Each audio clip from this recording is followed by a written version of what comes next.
Quando un angelo muore in cielo, suona un campanello sottile, le sue ali che si chiudono piano. Se c'è silenzio le puoi sentire. Se sulla terra un angelo muore, non ricordiamo chi è stato, che per le foto che restano in giro o per i film che avrà girato. Bianca, ma bianca davvero, da fare arrossire la luna. Quando è sera ciascuno ha sognato quella pelle come nessuna. E quanti si sono perduti sul suo nome che sa di veleno, di poeti, assassini ed eroi e dittatori non meno. E voglio vederti, Marlene, entrare in scena come le regine.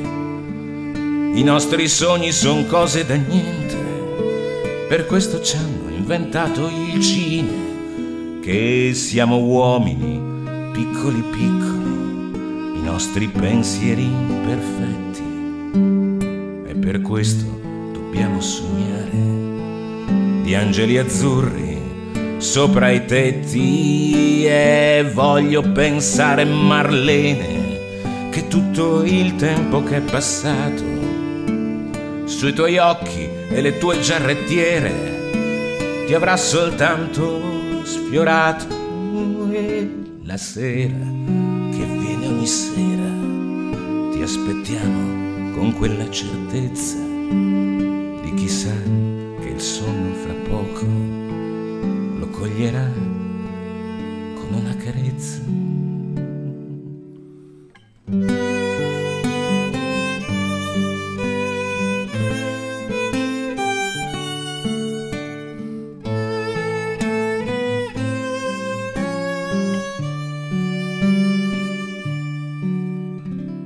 Ma la sera, sotto il fanale, non c'è nessuno ad aspettare, che Marlene è fuggita e scappata per non scoprirsi invecchiare.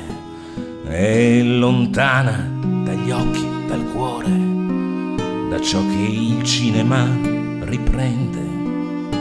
Lei vede non vista la vita, spiando dietro le tende.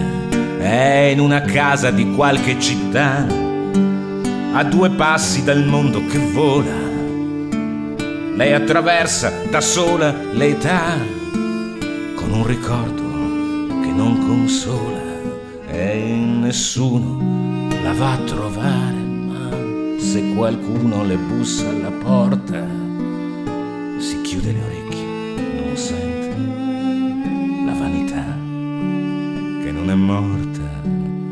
Ma siamo tutti come Marlene, con la paura di restare indietro, e preferiamo fuggire, nascondere i nostri vecchi occhi dietro un vetro. E se non ci viene più bene il personaggio che abbiamo amato tanto, è meglio chiuderci dietro la porta che consegnarci a rimpianto. E ti perdoniamo, Marlene, se la notte non ci verrai a trovare. Aspetteremo da soli la vita tutte le sere sotto quel fanale.